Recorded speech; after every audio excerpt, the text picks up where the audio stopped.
Au nom d'Allah, le tout miséricordieux, le très miséricordieux. Aujourd'hui, nous allons parler d'un sujet qui touche énormément de personnes, les jeux de hasard, comme les paris, les loteries, les jeux d'argent, les casinos, les pronostics, ou toute forme de mise qui dépend de la chance. Nous verrons ce qu'Allah dit, ce que le prophète enseigne, et surtout pourquoi l'islam interdit ces jeux. Nous verrons également comment se protéger, comment sortir de cette habitude, et comment développer un cœur satisfait du décret d'Allah. -1. L'interdiction claire dans le Coran. Allah parle directement des jeux de hasard dans la sourate Al-Maïda, verset 90. Ô vous qui croyez! Le vin, le jeu de hasard, les idoles et les flèches divinatoires ne sont qu'une abomination parmi les œuvres de Shaitan. Écartez-vous-en afin que vous réussissiez. Ici, Allah utilise des mots très forts. Abomination, œuvre de Shaitan, écartez-vous-en, afin que vous réussissiez. Allah ne dit pas, évitez un peu, ou n'en abusez pas. Il dit, écartez-vous-en totalement, car le jeu de hasard détruit la réussite dans la vie, détruit la bénédiction et mène à la perte. -2. Pourquoi Allah interdit les jeux de hasard? Beaucoup de personnes pensent. Mais ce n'est qu'un jeu. Je ne fais de mal à personne, ou, je joue juste pour m'amuser, mais l'islam regarde les conséquences profondes, et non seulement l'apparence. Voici 4 raisons majeures.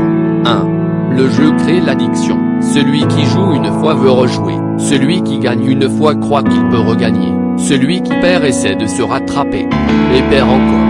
La personne devient esclave, incapable d'arrêter. 2. Le jeu détruit l'argent et la bénédiction. Le prophète a dit, l'argent que l'on dépense dans l'illicite n'a pas de bénédiction. Même un euro dépensé dans un jeu de hasard enlève la baraka de toute une journée. 3. Le jeu crée la haine et les regrets. Celui qui perd se met en colère, devient frustré, jaloux, amer. Celui qui gagne se croit meilleur, devient orgueilleux. Allah dit dans le verset suivant, Shaitan ne veut qu'allumer l'inimitié et la haine entre vous à travers le vin et les jeux de hasard. Le jeu détruit les relations, avec la famille, avec les amis, avec soi-même. 4. Le jeu détruit la confiance en Allah. Le croyant dit, ma subsistance vient d'Allah. Le joueur dit, ma subsistance dépend de la chance. Deux chemins opposés. -3. Le prophète et les jeux de hasard. Le prophète a interdit les paris, les gains basés sur le hasard, les jeux où l'on gagne ou perd de l'argent, même lorsque la somme est petite. Il a dit, celui qui joue avec des dés est comme celui qui plonge sa main dans le sang d'un porc. Pourquoi une image si forte? Parce que le dé symbolise le hasard, l'idée que tout dépend de la chance et non d'Allah. L'islam n'interdit pas les jeux pour punir, mais pour protéger. -4. Quels jeux sont interdits? Tout jeu qui réunit ces 3 conditions est haram. 1. Il y a de l'argent misé. 2. Il y a une perte pour l'un et un gain pour l'autre. 3. Le résultat dépend du hasard, donc sont interdits. Casino, loto, PMU, paris sportifs, pronostics, mise d'argent entre amis, jeux en ligne payant avec lootbox ou récompense aléatoire, jouer pour essayer sa chance. Même si la mise est petite, 1 euro grand péché, car c'est une porte vers le mal. -5.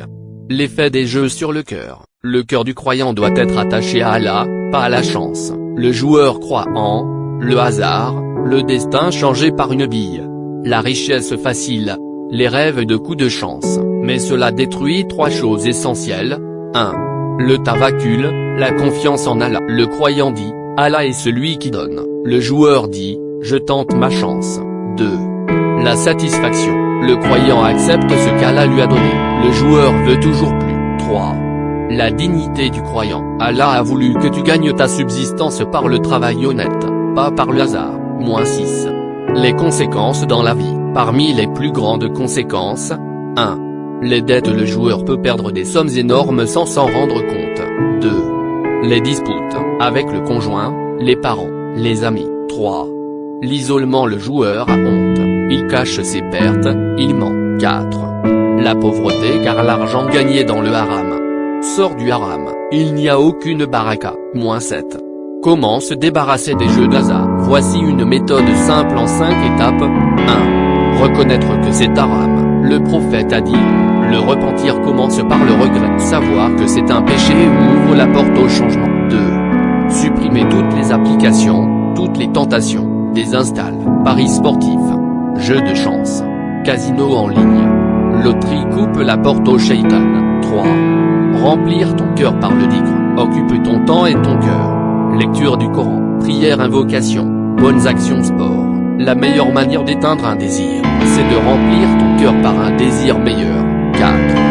Remplacer le jeu par un vrai projet. Investis dans ton apprentissage, une compétence, un petit business, une activité utile. Tu verras la baraka. 5. Faire du dua. Dis, oh Allah, éloigne de mon cœur le goût du hasard et remplis-le par la satisfaction de ce que tu décides pour moi. Allah répond au cœur sincère. -8. Le vrai gain selon l'islam. Le prophète a dit, le meilleur gain est celui que la personne fait par son travail honnête. Le croyant ne cherche pas l'argent rapide, il cherche l'argent pur, béni, licite. Celui qui ouvre les portes de la tranquillité, du bonheur, et du succès. Allah dit, ce qui est auprès d'Allah est meilleur et plus durable. La richesse licite, même petite, te profite. La richesse gagnée dans le haram te détruira tôt ou tard.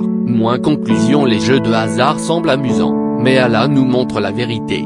Ils détruisent la foi, ils détruisent l'argent, ils détruisent la famille, ils détruisent la baraka, ils ouvrent la porte au regret et au péché. Allah ne t'interdit rien sans raison. Quand il interdit, c'est pour te protéger, te purifier, t'élever, et te donner quelque chose de meilleur. Si tu laisses les jeux de hasard pour Allah, Allah te remplacera par quelque chose de serviable, de durable, et de béni. Qu'Allah te préserve, te guide, te donne une subsistance licite et abondante, et t'éloigne de tout ce qui mène à la perte. Amin.